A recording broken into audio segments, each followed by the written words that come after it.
राधे राधे मित्रों, स्वागत है आपका हमारे चैनल आधार एक कदम आत्मता की ओर। समय के पन्नों पर लिखा एक युग एक जीवांत उदाहरण। मैं महाभारत हूँ।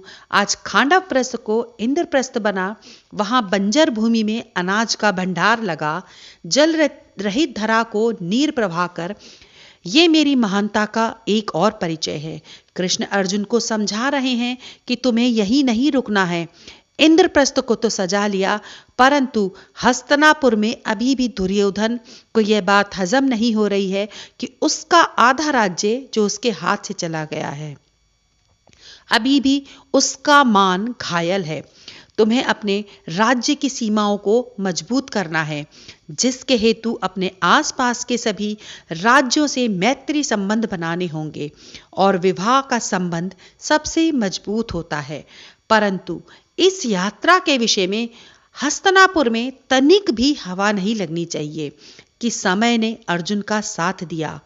राज्य में एक चोर दल ने ब्राह्मण की गाय को चुरा लिया।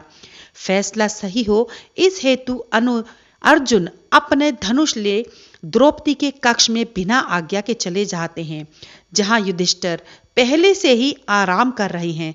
आनंद में खलल डलने के पश्चात वो पश्चाताप की अग्नि से जल उठते हैं और अर्जुन राज्य छोड़ पश्चाताप यात्रा पर निकल जाते हैं। और यही सही समय भी है सभी राजाओं से अपने संबंधों को और मजबूत करने का, कि उधर शकुनी के कान खड़े हो जाते हैं। वो पांडवों की यह भी एक चाल समझता है। वो दुर्योधन को समझाता है कि किसी भी तरह तुम्हें कृष्ण की बहन सुभद्रा से विवाह करना होगा। दुर्योधन दाऊ को अपना गुरु मान उनसे गदा युद्ध की नीति व उसके गुणों को जानने का अभ्यास करता है। अच्छा गदा प्रदर्शन कर वो दाऊ के तो मन को जीत लेता है और समय रहते मौका देख उनकी बहन सुभद्रा का हाथ भी मांग बैठता है, जिस पर दाऊ उसे आश्वासन देते हैं कि मैं इस विषय के बारे में अवश्य ही बाबा से बात करूंगा। वह द्वारका की ओर प्रस्थान कर देते हैं। अपनी बात बाबा व माता देवकी को बताते हैं, जिस पर बाबा सोच विचार कर रहे हैं कि तभी वहां कृष्ण आते हैं, जो समझाते हैं कि एक बार सुभद्रा से भी उसके मन की बात जान ली जाए। इस विवाह के विषय में एक बार उससे भी बात करनी अत्यंत आवश्यक है।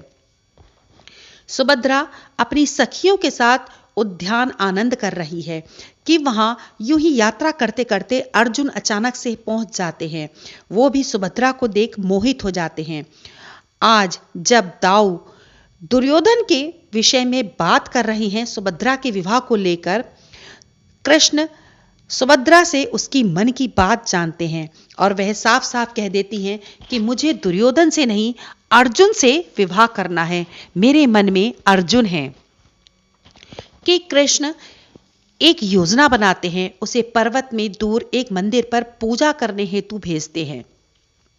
अर्जुन जो कि कृष्ण के महल में आराम कर रहे हैं, उन्हें सुभद्रा का वरण करने का प्रस्ताव रखते हैं स्वयं उनके भाई कृष्ण। कृष्ण अर्जुन को समझाते हैं कि यह भविष्य के लिए एक बहुत ही महत्वपूर्ण घटना होगी, इसलिए तुम्हें सुभद्रा का वरण करना होगा, उसे यहां से ले जाना होगा, इंद्रप्रस्थ की ओर बढ़ना होगा। वहां दाऊ का क्रोध आसमान छू रहा है जब उन्हें यह पता चलता है कि अर्जुन ने सुभद्रा का हरण कर लिया है। कृष्ण दाऊ को सभी दाऊ पेच लगाते हैं, समझाते हैं कि हमारी सुभद्रा का भविष्य दुर्योधन के साथ सुरक्षित ना होकर पांडव पुत्रों के साथ सुरक्षित है। कुंती बुआ उसका अच्छा ध्यान रखेंगी, वहां वो खुश रहेगी। ऐसे वीर, ऐसे धनुर्धर, ऐसे चंद्रवंशियों क्या हमारी बहन सुरक्षित रहेगी, उसका भविष्य सुरक्षित है, वो खुश रहेगी। भैया दाऊ, आप ही बताएं, क्या कोई है मुकाबला करने वाला इस धरा पर उनका, जो पांडवों को उनका सामना कर सके, उनके बाणों का सामना कर सके। अब केशव किसी भी तरह दाऊ को, माता पिता को तैयार कर लेते हैं और सुभद्रा व अर्जुन का विवाह कृष्ण, भैया दाऊ, बाबा व देवकी माता के आशीर्वाद से संपन्न हुआ। अर्जुन सुभद्रा को ले अब हस्तिनापुर की ओर प्रस्थान करते हैं, परंतु एक बोझ लिए अपने हृदय पर कि यदि द्रौपदी ना मानी तो क्या होगा। अर्जुन हस्तिनापुर पहुंच जाते हैं, अपनी समस्या अपने भाइयों के समक्ष रखते हैं, जिस पर युधिष्ठिर उन्हें सलाह देते हैं कि हे प्रिय अर्जुन, तुम्हें यह समस्या स्वयं द्रौपदी के सामने रखनी होगी, स्वयं जाकर उन्हें बताना होगा। अर्जुन द्रौपदी के कक्ष में जाते हैं। अग्नि से उत्पन्न द्रौपदी बड़ी ही क्रोधित होती है और अर्जुन को न जाने क्या क्या भला बुरा कह देती है। वह अर्जुन को अपने कक्ष से जाने को कहती है। अर्जुन बहुत ही समझाने का प्रयास कर रहे हैं, परंतु द्रौपदी अपनी हट पर अड़ी हुई है और अब चुपचाप अर्जुन उस कक्ष को छोड़ अपने कक्ष में आ बैठते हैं कि केशव की कही बात यूं ही उन्हें याद आती है कि इस यात्रा में सुभद्रा को अपना सारथी बनाना।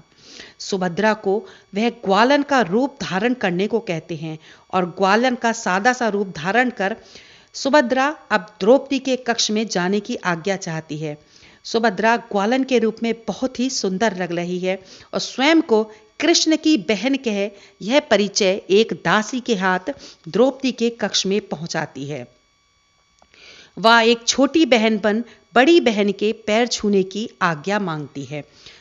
सुभद्रा का यह सादा साधारण सा रूप देख द्रौपदी अब मोह में, उसके प्रेम में, अपनी छोटी बहन के प्यार में भाव विभोर हो जाती है और खुशी होकर हंसते हुए अपने गले से लगा लेती है कि आगे हस्तिनापुर में एक ऐसे कारखाने में जहां नीतियां, अपनीतियां, उपद्रव रोज रोज नए जन्म लेते हैं, वहां क्या हो रहा है, अगली चाल पासों की क्या होगी, जानने के लिए देखें हमारा अगला भाग।